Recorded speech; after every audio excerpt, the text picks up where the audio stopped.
Exita Domine potentiam tuum et veni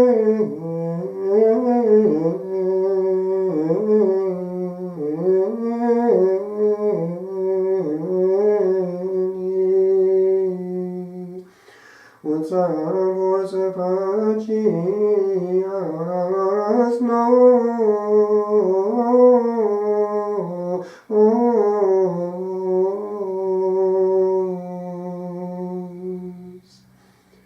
Alleluia.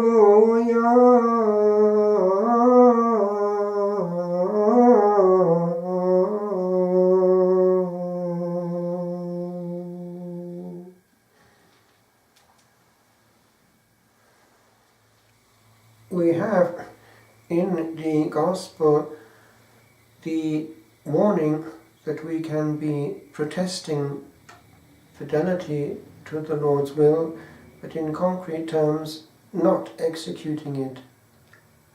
It is rather as in a relationship between human beings.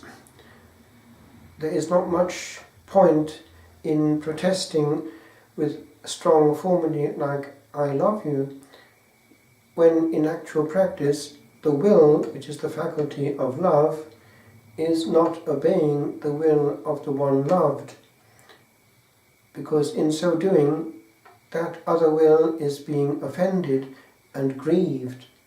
We are not therefore in relationship of true delicacy, which cannot bear that the other person suffer. This too is to be found in the first reading, and one specific area is submitted to our gaze, that of protesting with the lips that the Lord is Lord, but then in concrete terms not letting him have lordship of the faculty of communication, which is speech.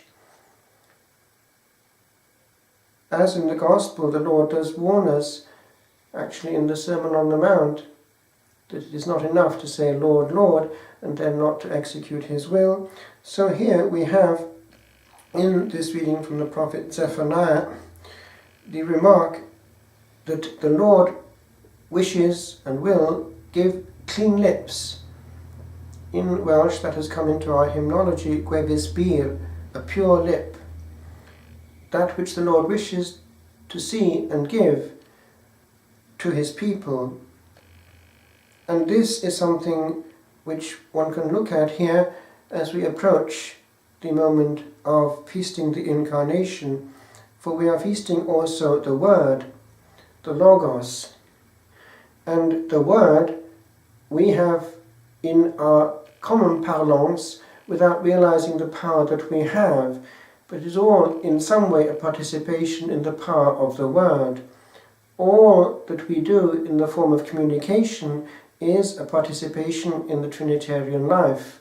Communication, life in the Word, in the communication of the thought.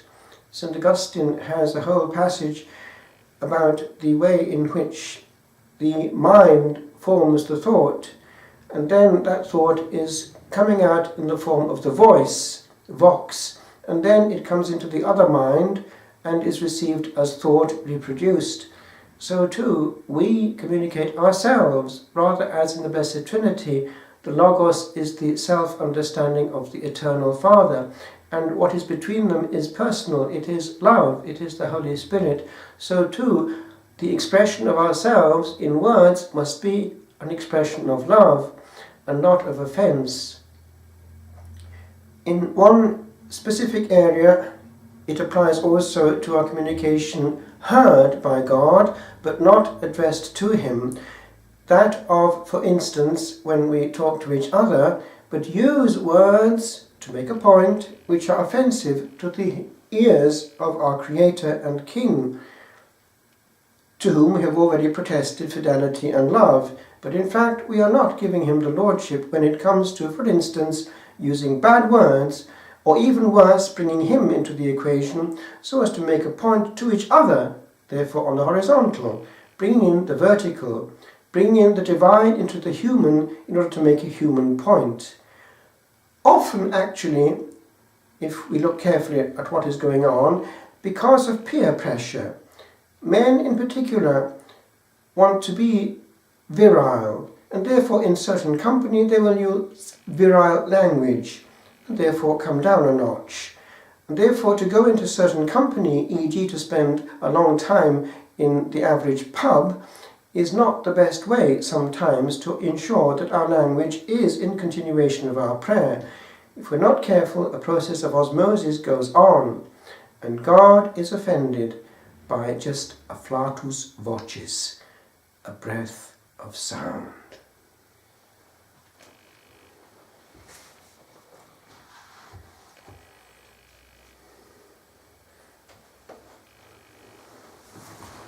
Ubi caritas et amor, ubi caritas Deus ibi est, ubi caritas et amor, ubi caritas Deus ibi est.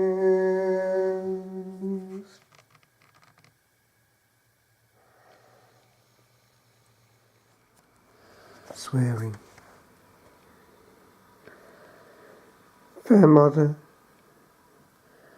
as I hear thy maiden heart in prayer beat on, and look on these thine eyes that look into the distance where thou art, where others are, where worlds beyond these skies that cloud our sight, look on and listen well.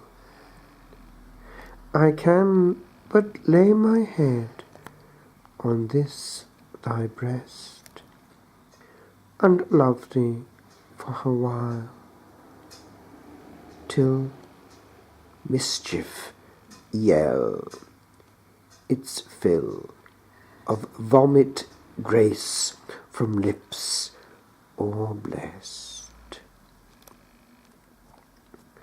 A tongue can bear the weight of angel hosts, and by a stroke itself an angel make, and in its airy wagging as it boasts, it can the weight of void at times mistake.